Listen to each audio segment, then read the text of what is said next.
Now, why is it that this is so provocative?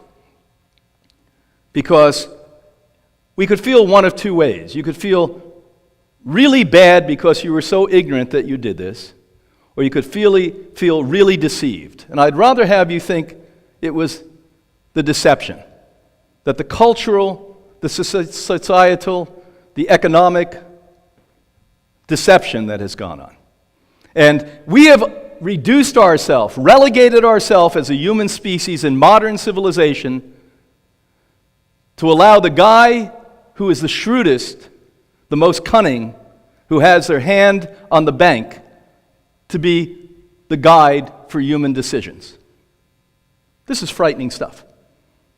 So the shrewdest, the con men, are the guys that we literally allow to make decisions on what you think, how you dress, how you live, etc. And nobody ever questions this because it looks quite normal. Now, if you have a little bit of imagination, you don't have to have a lot of imagination, just a little bit of imagination.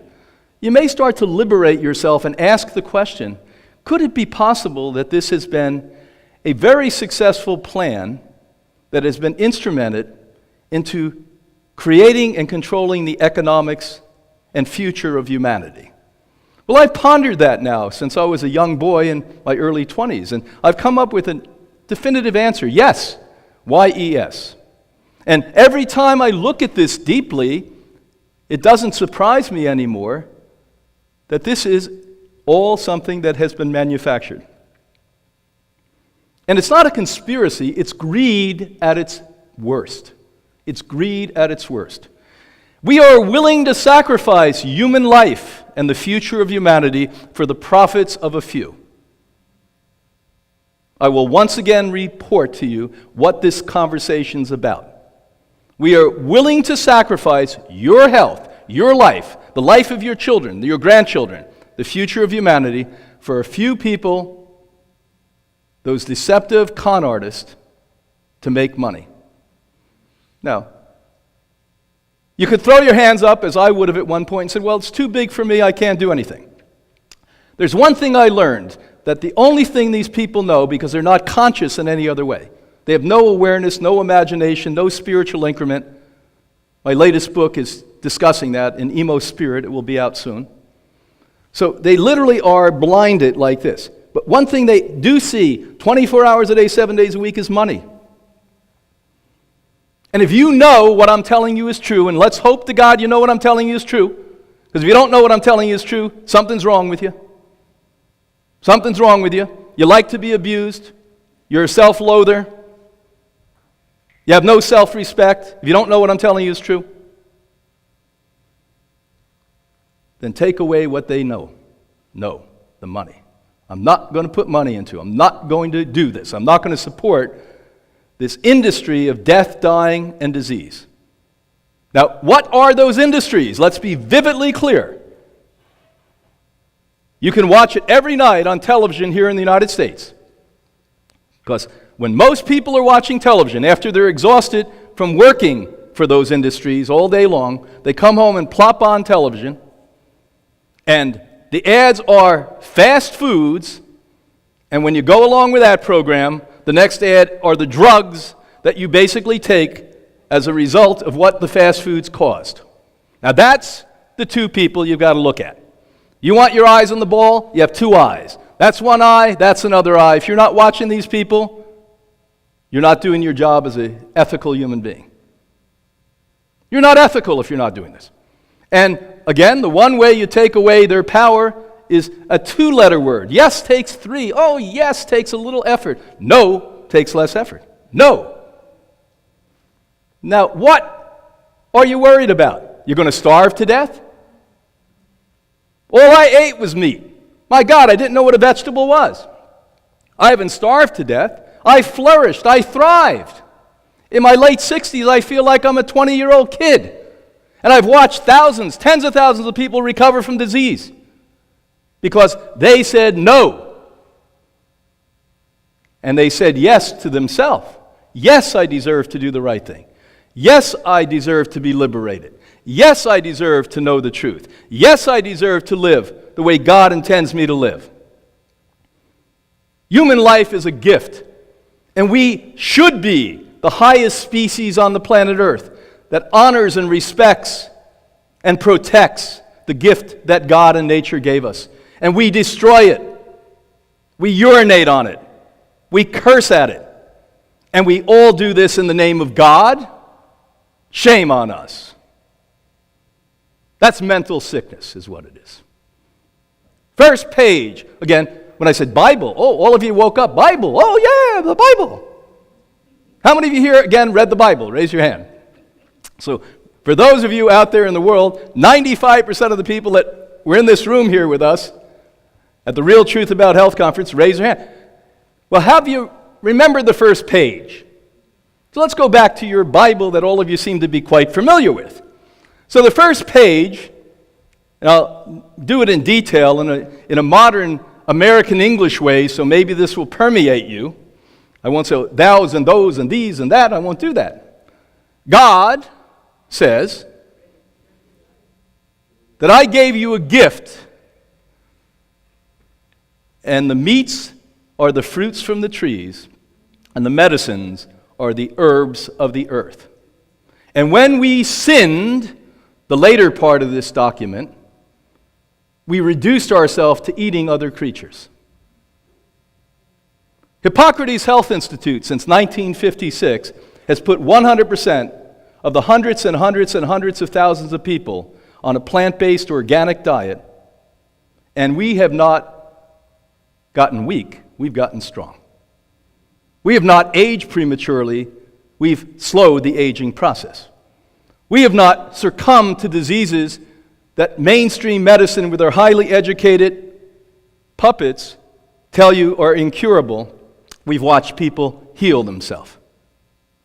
Now, you have an option today to say, that was provocative and extreme, and I just have to go out and get something to eat. Or you can say, that scared the shit out of me. And that's what happened to me. You think I became enlightened one day? I didn't become enlightened, I became frightened. Holy God! If I ate another morsel of that nonsense that I was eating, I would have exploded and died. And it was pure fear. Fear of death. And if that's what it takes for you to change, God bless you.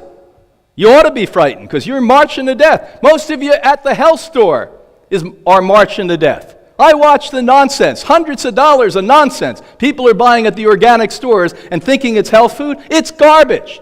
It's, again, another layer of deception. It's justified deception. Oh, I buy it from that health store, so it must be healthy. If it's packaged, if it has additives, if it's mixed, it is not what nature placed on the planet. I'll once again review. You have this thing called the sun. It produces photons captured in photosynthesis on green leafy plants. That's what you should be eating. Now, do I think fruit was the original diet of man? Absolutely. Do I think it is today? Absolutely not. Because man messed with fruit. We never leave anything alone. Nothing's good enough for us. Herbal medicine wasn't good because we couldn't make money on herbal medicine. You could pick it out in your backyard. So we had to mess with it. We had to change herbal medicine so we could put patents on it. Now it's called pharmaceutical medicine, which, by the way, you may notice a 1-minute commercial, which now America is not the only isolated country in the world that permitted their citizens to be exposed to propaganda about buying medicines, because the doctor is so exhausted, because most of us are sick, they don't even have time to see the salesman anymore. So back in the 80s, the pharmaceutical industry realized they've got to train the patient to tell the doctor what to give them. Oh, you laugh. Is what I'm telling you true? You don't get that? That's true, people. But now you have this around the world. Around the world, they're putting commercials on TV. But notice those 1-minute commercials. Half of it are the damaging and the dangerous things that may happen to you if you take that medicine. Is anyone a little suspicious? No, because you're sedated. You have animal fat in your brains. That's all I can say. I think a cow is more intelligent than most of us. Honest to God. Honest to God. So you go right along with the well, I'm getting old, so arthritis is normal. My wife directed Europe's most famous center on arthritis. The government was stunned. They literally came in, spent $2.5 million on looking at what happened when you put people on plant-based diets in Sweden, because their government seems to be one of the most ethical I've ever seen on the planet Earth, and started to send Swedish citizens there through a program like Hippocrates. And in 1982, I asked a parliamentarian, one of their Congress people, why do you do that? And the Swedes are so gracious and kind and highly educated. You realize that until the day a Swede dies, 90% are taking some kind of education? This is a fact. 90% of the Swedish population, until the day they die at 85 or 90, are taking some type of an education. And they're very kind and very articulate and very compassionate. They give the Nobel Prize, remember this. And I said to him, that was a very kind thing for you to do. He said, you would like to think that, and I appreciate what you said, but it's an economically intelligent thing to do. Do you know how much we save when people don't need a lifelong of drugs? And yes, the human part of this, the pain, the suffering, the work loss that you can't go to, the birthday parties for your children and your grandchildren you couldn't be at, the walks with your friends. We are willing to sacrifice human life and human health for the profits of a few. And when we start to look at these things, people, they are blatantly apparent, but nobody seems to actually put it on the table in front of them and start to dissect and analyze and see how this affects you. This is not Brian Clemens speaking about abstract subjects. This is me speaking about what affects you. Why you get sick unnecessarily. Why you get old